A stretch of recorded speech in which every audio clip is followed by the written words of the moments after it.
Hi girl, hi guys. Good evening.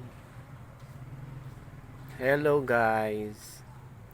Mayroon akong sasabihin sa inyo guys ha.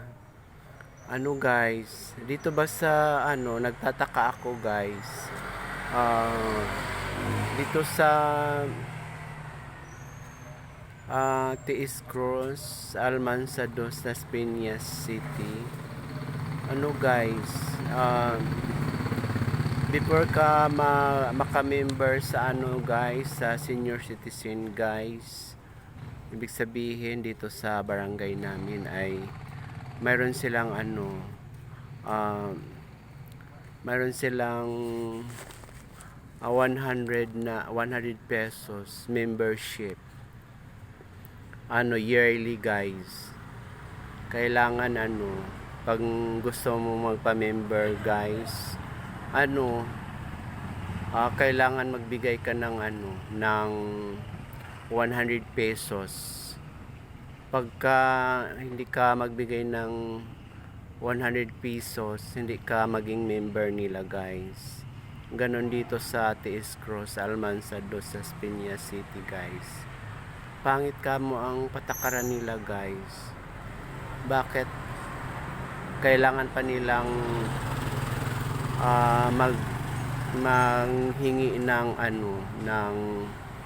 membership fee? Sabihin, senior citizen na yan guys, dapat hindi na pinapahirapan guys, di ba? Kailangan pangalagaan mo na lang yung mga senior citizen na wala nang bayad sa membership guys. Pagka hindi ka membership guys, hindi ka maka-avail ng mga ayuda guys sa dito sa Tiis Cross, Almansa dos Las Piñas City guys. Hindi ka maka-avail kasi ang priority nila yung mga membership nila guys.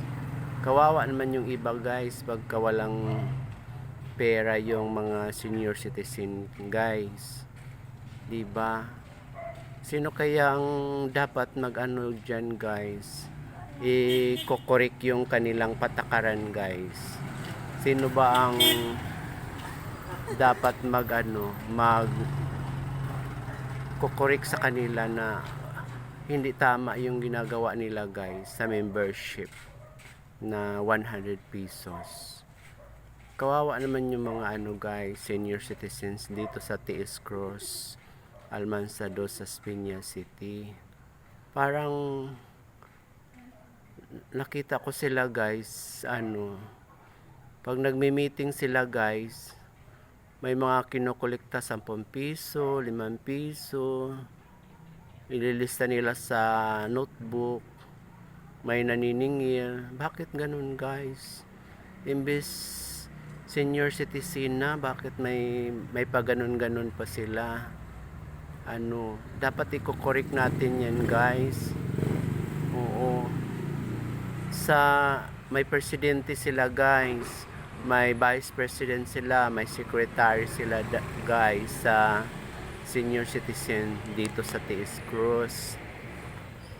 O ngayon, guys, bago ka maka-avail ng mga ayuda, kailangan magpa-member ka sa kanila guys. Ganun ang patakaran nila guys. Hindi naman ganun guys, di ba? Kailangan pag senior citizen ka na, dapat wala kang pinipili guys. Kailangan member lahat ng senior citizen. Oo. Depende lang yun sa kung sinasabi nila guys na hindi pwede mag-membership yung yung mayroong SSS na tinatanggap. Malay mo guys, konti lang yung SSS na natanggap nila. 2,000, 1,000, 1,500. Oh, di ba guys? Kawawa naman yun guys. Oh. Kaya nalalaman ko guys kasi tinatry ko magpa-membership sa senior citizen dito guys. Oo. parang nakita ko, parang yung iba nagka ano na, ugod-ugod na yung iba, tapos ang iba parang maglakad, parang ano na, yung parang kuba na. Tapos parang naisip ko, ano, malaking bagay yung binayad nila membership sa ano, na kinokolekta ng kanilang ano, kanilang grupo guys sa senior citizen. Dapat hindi ganun guys, dapat i-correct natin yan guys. Oo, kaya nagbibideo ako guys para malalaman ng taong bayan dito sa Tiis Cruz na bakit ganun, bakit may mga magbabayad ka ng membership na 100 yearly. Pag hindi ka makabayad ng yearly, kailangan babayaran mo yung utang mo na ano. Hindi ganoon yan guys, di ba? Kung mayroon silang ano guys, ibig sabihin mayroon silang mga ano, occasion, mga party, dapat sa actual sila magbigay ng mga contribution.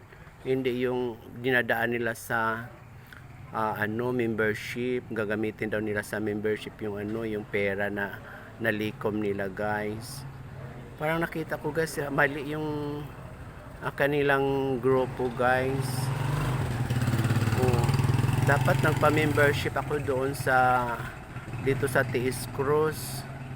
Parang naisip ko, parang gusto ko silang baguhin sila guys. Yung ibig sabihin, pangit ang patakaran nila. Senior citizen na yun guys. Kailangan pangalagaan mo sila na hindi sila mahirapan. Ngayon parang nahirapan tuloy sila kasi may nagkukulik ng 10, may 5, may membership pa. O imbis para malalaman na ano, na kung ilan ba talaga ang mga senior citizen dito sa Tiis Cruz. Walang dapat membership, di ba? Kasi ang sa government binibigyan nila ng yung ano, ng pension yung mga indigent na senior citizen. Oo.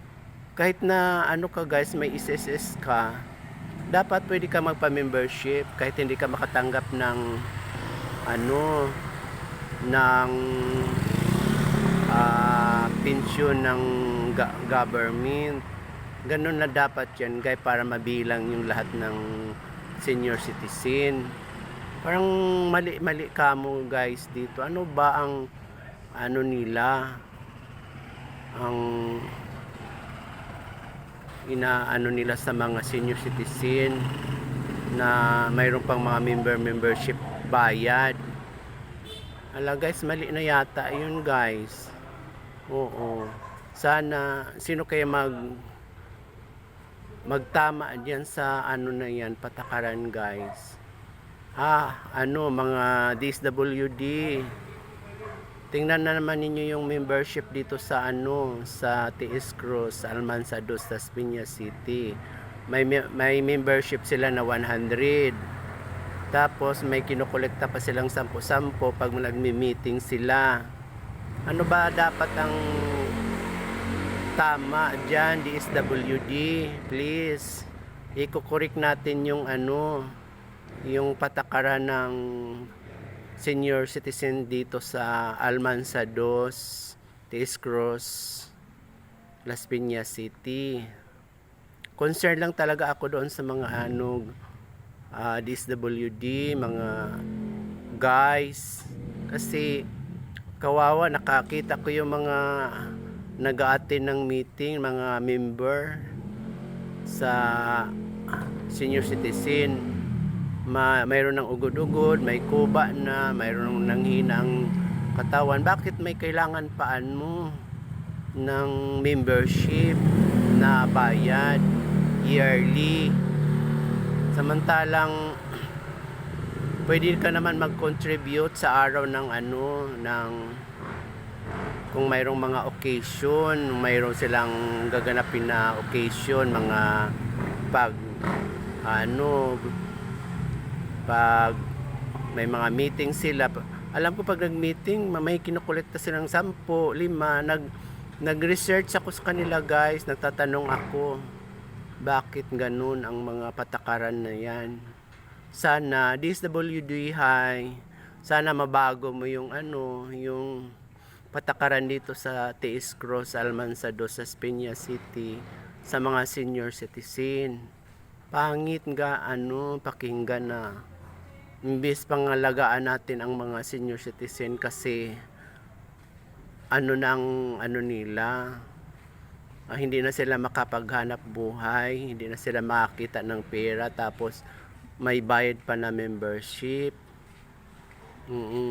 Hi DSWD, please help me. Concern ako, dapat magpa-membership ako kasi 61 years old na ako. Oo. Thank you very much. Thank you. Bye-bye.